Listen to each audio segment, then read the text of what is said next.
તો મિત્રો આજના પ્રથમ સમાચાર વિશે વાત કરીએ તો ચોમાસાની શરૂઆત વિશે અંબાલાલ પટેલે કરી સૌથી મોટી જાહેરાત। જ્યાં મિત્રો ગુજરાત રાજ્યમાં ચોમાસું હવે ખૂબ નજીક છે, ત્યારે હવામાન જાણકાર અંબાલાલ પટેલે આ વર્ષના ચોમાસાની શરૂઆતને લઈને ખૂબ જ મહત્વની જાણકારી જાહેર કરી છે। ત્યારે શું કહ્યું છે અંબાલાલ પટેલે? ગુજરાતમાં ચોમાસું ક્યારે શરૂ થઈ શકે અને શરૂઆતના ચોમાસાના વરસાદો કેવા હશે તેને લઈને અંબાલાલ પટેલે પરંપરાગત પ્રાકૃતિક સંકેતોના આધારે ચોમાસા અંગે અભિપ્રાય વ્યક્ત કર્યો છે।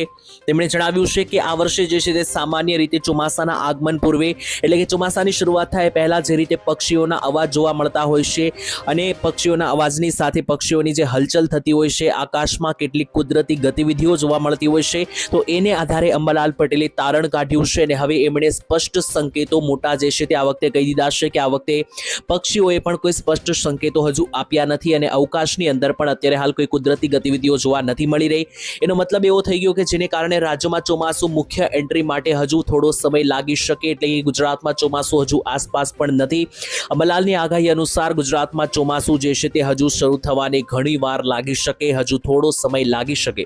તેમણે વધુમાં જણાવ્યું હતું કે અરબ સાગર અને બંગાળની ખાડીની અંદર સર્જાતી હવામાન પ્રણાલીઓ ચોમાસાની ગતિ ઉપર અસર કરે છે। આગામી દિવસોમાં બંગાળની ખાડીની અંદર લો પ્રેશર વિસ્તાર બનવાની સંભાવના છે, જેને કારણે વરસાદી પ્રવૃત્તિઓમાં ફેરફાર જોવા મળી શકે અને આ વખતનું ચોમાસું જે છે તે શરૂઆતની અંદર એકંદરે સારું પણ જોવા મળી શકે। ત્યાર પછીના મહત્વના સમાચાર જોઈએ તો 1 તારીખથી ગુજરાત રાજ્યની અંદર LPG gas cylinder, petrol, diesel, સીએનજીના જે નવા ભાવો જાહેર થયા છે તેના ઉપર નજર મારીએ તો દર મહિનાની નવી તારીખ શરૂ થાય છે, એટલે કે પહેલી તારીખ જ્યારે શરૂઆત થાય છે ત્યારે ગુજરાતની અંદર નવા ગેસ સિલિન્ડરના ભાવો જાહેર થતી હોય છે। ઓઇલ કંપનીઓ જે છે તે નવા એલપીજી ગેસ સિલિન્ડરના ભાવ જાહેર કરે છે, ત્યારે આ મહિનાની પહેલી તારીખના જે નવા ભાવ છે તેના ઉપર દરેક લોકોની નજર હતી, કારણ કે યુદ્ધ ચાલી રહ્યું છે તો લોકોને ડર હતો કે ભાવ વધી જશે અને ડર સાચો પણ સાબિત થયો છે। એલપીજી ગેસ સિલિન્ડરના ભાવ વધારવામાં આવ્યા છે, ત્યારે નવા મહિનાની શરૂઆત થઈ છે અને હવે આ 1 જૂનથી લઈને 30 જૂન માટે જે નવા એલપીજી ગેસ સિલિન્ડરના ભાવ છે તેની અંદર સામાન્ય જનતા માટે મોંઘવારીનો નવો ડામ લઈને આવી છે, કારણ કે ગેસ વિતરણ કંપનીઓએ ફરી એકવાર 19 કિલોનો જે કોમર્શિયલ એલપીજી સિલિન્ડર છે તેના ભાવમાં મોટો વધારો ચીકી દીધો છે। આ ભાવ વધારો આજથી જ એટલે કે 1 જૂનથી જ મિત્રો જે છે તે દેશભરમાં લાગુ કરી દેવામાં આવ્યો છે। ત્યારે ગૃહિણીઓ માટે રાહતના સમાચાર છે કે ઘરે જે એલપીજી સિલિન્ડર રાંધણ ગેસ તરીકે વાપરવામાં આવે છે, આ રાંધણ ગેસ અને જે ઘરેલું ગેસ સિલિન્ડર છે તેની અંદર કોઈ ભાવમાં ફેરફાર કરવામાં નથી આવ્યો।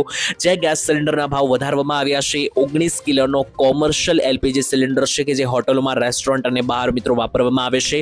બાકી ઘરે જે વાપરવામાં આવે છે જે સિલિન્ડર 14 કિલોનો આવે છે, જેને આપણે રાંધણ ગેસ તરીકે ઘરે વાપરીએ છીએ, એના ભાવમાં કોઈ ફેરફાર નથી થયો। આજથી 2 મહિના પહેલા 60 રૂપિયાનો વધારો થયો હતો, એ જ વધારો રહેશે। આ મહિને કોઈ નવો વધારો નથી થયો અને જે 5 કિલોનો નાનો મિત્રો એલપીજી સિલિન્ડર જે બહાર પાડ્યો છે ઓઇલ કંપનીએ, જેને નામ પણ આપવામાં આવ્યું છે છોટું સિલિન્ડર, તો આ છોટું સિલિન્ડરની અંદર પણ 10-11 રૂપિયાનો વધારો કરવામાં આવ્યો હોવાના સમાચાર સામે આવ્યા। ત્યાર પછીના સમાચાર જોઈએ તો 1 તારીખથી પાન કાર્ડના નવા નિયમો લાગુ કરવામાં આવશે। જી હા દર્શક મિત્રો, દર મહિનાની પહેલી તારીખથી ઘણા બધા નિયમો ફરી જતા હોય છે, ત્યારે ફરી એકવાર આ મહિનાની જે પહેલી તારીખ છે તેનાથી નવા પાન કાર્ડના નિયમો પણ હવે લાગુ થશે, જેથી કરીને તમે કોઈ પણ વસ્તુની ખરીદી કરવા જાવશો તો તેની અંદર જે નવી લિમિટો આવી ચૂકી છે, સાથે જો મિત્રો તમે બેંકમાં રોકડા રૂપિયા જમા કરાવશો, રોકડા રૂપિયા ઉપાડો છો તો પણ આ લિમિટ જાણી લેજો, નહીતર ઇન્કમ ટેક્સની એટલે કે આઈટીઆર વિભાગની તમારી ઘરે નોટિસ આવી શકે। પાન કાર્ડના જે નવા નિયમો છે તે અનુસાર સરકારે જે પાન કાર્ડને લગતા કેટલાક નિયમોમાં ફેરફાર કર્યા છે, તે મુજબ હવે અમુક નાના વ્યવહારો માટે પાન કાર્ડ જે છે તે આપવું ફરજિયાત નહીં રહે। પહેલા મિત્રો નાના મોટી વ્યવહાર માટે પણ પાન કાર્ડ જરૂરી હતું, હવે એ રદ થઈ ચૂક્યું છે, એની માટે જરૂર નહીં પડે। જ્યારે પ્રોપર્ટીના મોટા સોદા હશે, કોઈ મોટી ખરીદી તમે કરવા જશો ત્યારે 100% તમારે પાન કાર્ડ આપવું પડશે, ફરજિયાત આપવું પડશે। એની અંદર એક લિમિટ મૂકવામાં આવી છે, જો તમે કોઈ પ્રોપર્ટી ખરીદો છો, ઘર ખરીદો છો, તો 30 લાખ રૂપિયા ઉપરની જો પ્રોપર્ટી હશે તો પાન કાર્ડની અંદર તમારે મિત્રો દેખાડો કરવો પડશે અને નહીતર મિત્રો તમારી ઘરે નોટિસ આવી શકે। બીજા નંબરે મિત્રો જણાવે તો જો તમે કોઈ વાહન ખરીદવા જાવશો તો 10 લાખ રૂપિયા સુધીનું વાહન હશે, 5 લાખ રૂપિયા સુધી જો વાહન હશે તો તમારે કોઈ પ્રોબ્લેમ નહીં આવે, એના ઉપર મિત્રો જે છે તે તમારે પાન કાર્ડ આપવું પડશે। તેની સાથે બીજા પણ ઘણા બધા ફેરફારો થઈ રહ્યા છે, જેમ કે તમે જો મિત્રો બેંકની અંદર રોકડા રૂપિયા જમા કરાવો છો તો એક દિવસમાં 2 લાખ રૂપિયાથી ઉપર વધારે કેશ જે છે તે તમે જમા નહીં કરાવી શકો, અને જો કરાવો છો તો તમારી ઘરે નોટિસ આવી શકે, તમારી પાસે પ્રૂફ હોવું જોઈએ। અને મિત્રો તેની સાથે સાથે જો તમે વર્ષમાં મિત્રો ટોટલ 10 લાખ રૂપિયાથી વધારે જો પૈસા જમા કરાવશો બેંકની અંદર રોકડા તો મિત્રો જે છે તે તો પણ ઇન્કમ ટેક્સની જાણકારી થઈ શકે તમારા પાન કાર્ડથી થ્રુ, તો તમારી ઘરે નોટિસ આવી શકે. તો એની પહેલા મિત્રો જે છે તે સાવચેતી રાખવી. અને જો મિત્રો એ પૈસા તમારે જેન્યુઇન હશે અને એનો સોર્સ તમે સાબિત કરી દેશો તો કોઈ પ્રોબ્લેમ કે સમસ્યા નથી. બાકી મિત્રો જે છે તે આજે નવા નિયમો છે તે નવી ગાઈડલાઈન મુજબ જાહેર કરવામાં આવ્યા, જેની દરેક ગુજરાતીઓને દરેક લોકોને ખબર હોવી ફરજિયાત રહેશે. ત્યાર પછીના ખૂબ જ મહત્વના સમાચાર જોઈએ તો ભણવા માટે હવે સરકાર આપશે તમારા બાળકોને ₹1.25 લાખ સુધીની સહાય. જી હા દર્શક મિત્રો, જો તમારા બાળકો શાળામાં ભણે છે એટલે કે સ્કૂલોમાં અભ્યાસ કરે છે તો સરકાર હવે બાળકોને આપવા જઈ રહી છે ₹1.25 લાખની સહાય. અને આ સહાય આમનામ નથી આપવામાં આવી રહી મિત્રો. ઘણી બધી જગ્યાએ માહિતી મળે છે કે બાળકો પૈસાની તંગીને કારણે અથવા આર્થિક સમસ્યાને કારણે પોતાનો અભ્યાસ પૂરો કરી શકતા નથી. આની અંદર મિત્રો અત્યારે સંકટના સમયમાં વધતી જતી મોંઘવારીને કારણે બાળકોના શિક્ષણનો ખર્ચ ઉઠાવવો હવે માતા પિતા માટે ખૂબ જ મુશ્કેલ બની ગયો છે. ત્યારે તેવાની અંદર પૈસાની તંગીને કારણે ઘણા બધા લોકો બાળકોને શિક્ષણમાંથી એટલે કે અભ્યાસમાંથી ઉઠાડી દેતા હોય છે. પરંતુ હવે આવા વિદ્યાર્થીઓને હિંમત હારવાની જરૂર નથી. કેન્દ્ર સરકાર નવી યોજના એટલે કે PM યશસ્વી યોજના લઈને આવી છે. આજે પ્રધાનમંત્રી યશસ્વી યોજના છે. આની અંદર તમારા બાળકોને એટલે કે આર્થિક રીતે નબળા હોય કે પૈસાની તંગી હોય આવી રીતના મિત્રો જે બાળકો અભ્યાસ કરતા હોય તેને આશીર્વાદરૂપ બનશે આ યોજના.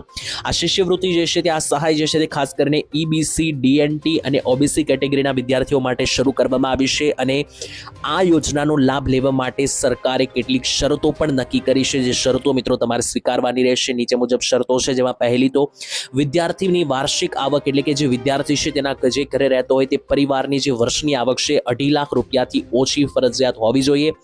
વિદ્યાર્થી જે છે તે કોઈ માન્યતા પ્રાપ્ત શાળા કે કોલેજમાં અભ્યાસ કરતો હોવો જોઈએ, એટલે કે જે વિદ્યાર્થીને આ સહાય મળે છે તે કોઈ પ્રાપ્ત જે માન્યતાવાળી શાળા છે, કોલેજો છે તેમાં અભ્યાસ કરતો હોવો જોઈએ. અને આ યોજનામાં વિદ્યાર્થીનીઓ છે એટલે કે જે છોકરીઓ છે વિદ્યાર્થી એને મિત્રો 30% સીટો જે છે તે ખાસ અનામત રૂપે રાખવામાં આવી છે. એટલે વધારે મિત્રો દીકરીઓને સહાય મળી શકે, કારણ કે ઘણા બધા લોકો જે છે તે દીકરીઓને અભ્યાસમાંથી ઉઠાડી લેતા હોય છે. તો આ પ્રકારે મિત્રો જે છે તે સમાનતા જળવાઈ રહે એ માટે સરકારે અહીંયા અનામતની સુવિધા પણ દીકરીઓને આપી.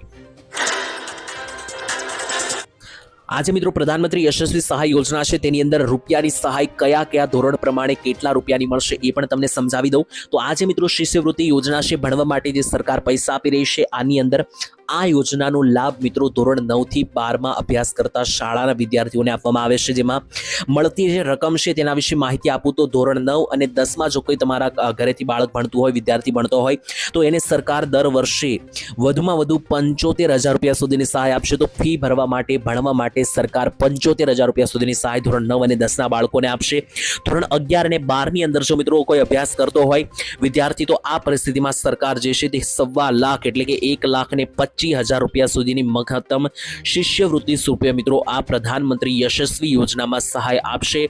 આ રકમનો જે ઉપયોગ છે તે વિદ્યાર્થીઓ તેમની ટ્યુશન ફી, શાળાઓની ફી ભરવા કરી શકે, અથવા હોસ્ટેલમાં રહેતા હોય તો ત્યાંની ફી ભરવા કરી શકે, જેથી કરીને બાળકો જે છે તે ભણી ગણીને પોતાનો અભ્યાસ આગળ વધારી શકે અને પૈસાની તંગી કે આર્થિક સંકટને કારણે પોતાનું શિક્ષણ ના છોડે. ત્યારબાદ જોઈએ તો ગુજરાત રાજ્યની અંદર આગામી 5 દિવસ સુધી ભારે વરસાદનું એલર્ટ જાહેર કરવામાં આવ્યું. ગુજરાતીઓ થઈ જજો તૈયાર, કારણ કે ગુજરાતમાં જે શનિ રવિ એટલે કે 30-31 તારીખે વરસાદ પડ્યો એવો જ વરસાદ 1 થી 5 તારીખ માટે પણ પડશે કરવામાં આવી છે. સૌથી મોટી આગાહી, ગુજરાતમાં ઓરેન્જ અને યલો એલર્ટ જાહેર કરી દેવામાં આવ્યા છે. તેની વચ્ચે રાજસ્થાન ઉપરની જે ખતરનાક સિસ્ટમ છે લગાતાર ઉત્તર ગુજરાતથી થઈને મધ્ય ગુજરાત તરફ આગળ વધી રહી છે. ત્યારે આખા દેશમાં જે છે મિત્રો અત્યારે વરસાદી સિસ્ટમો ફેલાયેલી છે. તેની વચ્ચે ગુજરાતમાં હવામાન વિભાગે ઓરેન્જ અને યલો એલર્ટ સિગ્નલ જાહેર કરી દીધું છે. 1 થી લઈને સળંગ 5 તારીખ સુધી ગુજરાતમાં થંડરસ્ટોર્મ એક્ટિવિટીનું એટલે કે ગાજવીજ સાથેની આ સિસ્ટમ રહેવાની છે. તો આ જે વરસાદી સિસ્ટમ છે મિત્રો ગુજરાતમાં ભૂક્કા બોલાવી શકે આગામી 5 દિવસ, જેમાં સૌથી વધારે અસર ઉત્તર ગુજરાતની અંદર અને પૂર્વીય ઉત્તર ગુજરાતની અંદર વિસ્તારોમાં થશે, જેમાં મહીસાગર જિલ્લો, મહીસાગર તાલુકો, તેની સાથે બાકીના જિલ્લાઓ વિશે વાત કરીએ તો અરવલ્લી, પંચમહાલ, દાહોદ, ગોધરા, મહીસાગર, ખેડા બાજુનો જે વિસ્તાર છે અને ઉપર મિત્રો અરવલ્લી, સાબરકાંઠા લાગુના જે વિસ્તારો છે અહીંયા વધારે અસર થઈ શકે વરસાદની. તેની સાથે મધ્ય ગુજરાતના અમદાવાદ, વડોદરા, છોટાઉદેપુર, આણંદ સહિતના ભાગોમાં પણ સારા એવા વરસાદની સંભાવના અને દક્ષિણ ગુજરાતમાં ભરૂચ, સુરત, નવસારી, વલસાડમાં પણ સારા એવા ઝાપટા જોવા મળી શકે. વાત કરીએ સૌરાષ્ટ્ર અને કચ્છની, તો સૌરાષ્ટ્ર અને કચ્છમાં પણ હવામાન વિભાગનું થંડરસ્ટોર્મ એક્ટિવિટીનું યલો એલર્ટ છે. તો આ ભાગોની અંદર પણ છૂટા છવાયા રીતે ઝાપટા મિત્રો પડી શકે અને વાદળો જે છે તે પણ તમને જોવા મળી શકે. ત્યાર પછી સૌથી મોટા સમાચાર વિશે વાત કરીએ તો ગુજરાતના કૃષિ મંત્રી જીતુ વાઘાણીએ કરી સૌથી મોટી જાહેરાત. ખેતી બચશે તો જ આગામી પેઢી બચશે તેવી જાહેરાત ગુજરાતના કૃષિ મંત્રીએ કરી છે. જીતુ વાઘાણીએ કરી છે. ગુજરાતના કૃષિ મંત્રી જીતુભાઈ વાઘાણીએ ખેડૂતો અને પશુપાલકોને સંબોધન કરતા જણાવ્યું હતું કે જો ભવિષ્યમાં ખેતી બચશે તો જ આગામી પેઢી પણ બચી શકશે. તેમણે અન્ય મિત્રો માહિતી આપતા કહ્યું કે ખેતી જે છે તે આપણા પૂર્વજોનો વારસો છે અને આપણો આત્મા છે.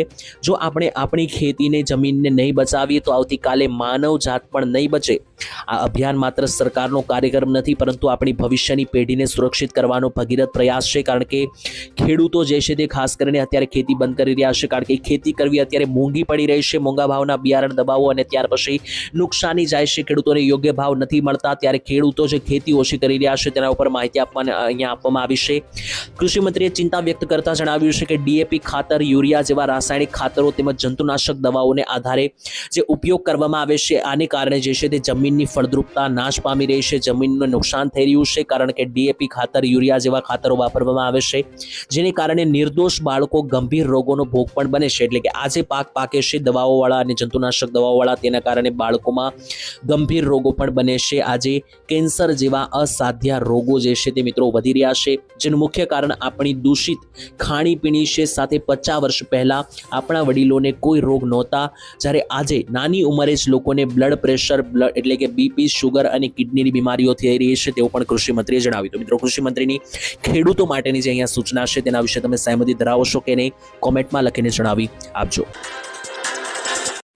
ત્યાર પછી જોઈએ તો યુદ્ધ ફરીથી એકવાર શરૂ થઈ ચૂક્યું છે અને આવનારો સમય હજુ પણ ખૂબ ભારે જોવા મળી રહ્યો છે. ત્યારે સૌથી મોટા સમાચાર છે મિત્રો, થોડા દિવસ પહેલા યુદ્ધ વિરામની જાહેરાત કરવામાં આવી હતી. વળી પાછું યુદ્ધ ફરીથી શરૂ થઈ ચૂક્યું છે અને હવે અમેરિકા અને ઈરાનના વચમાં કુવૈત ઉપર ફરીથી હુમલો કરવામાં આવ્યો છે. તો મિત્રો કોઈ ત્રીજો દેશ હવે યુદ્ધમાં જોડાઈ ચૂક્યો છે. ત્યારે મધ્ય પૂર્વ યુદ્ધની અંદર મિત્રો જે અત્યારે એક નવો વળાંક આવ્યો છે. ઈરાને ફરી એકવાર મિસાઇલો અને ડ્રોન વડે હુમલાઓ શરૂ કરી દીધા છે કુવૈત ઉપર. કુવૈત મિત્રો જે છે તે આ યુદ્ધમાં પહેલા નહોતો, પરંતુ હવે આ કુવૈત દેશ પણ અહીંયા સામેલ થઈ ચૂક્યો છે યુદ્ધમાં. આ અણધાર્યો હુમલો કરતા જ કુવૈતની સુરક્ષા એજન્સીઓએ મોરચો સંભાળી લીધો, જવાબી કાર્યવાહી પણ શરૂ કરી દીધી અને કુવૈતી મીડિયાઓએ પણ હુમલાની કરી પુષ્ટિ. કુવૈતી ન્યૂઝ એજન્સીના જણાવ્યા અનુસાર હુમલાને પગલે સમગ્ર દેશમાં યુદ્ધના સાયરનો વાગી રહ્યા છે અને અત્યારે હાલ લોકોમાં ભારે દહેશતનો માહોલ છે.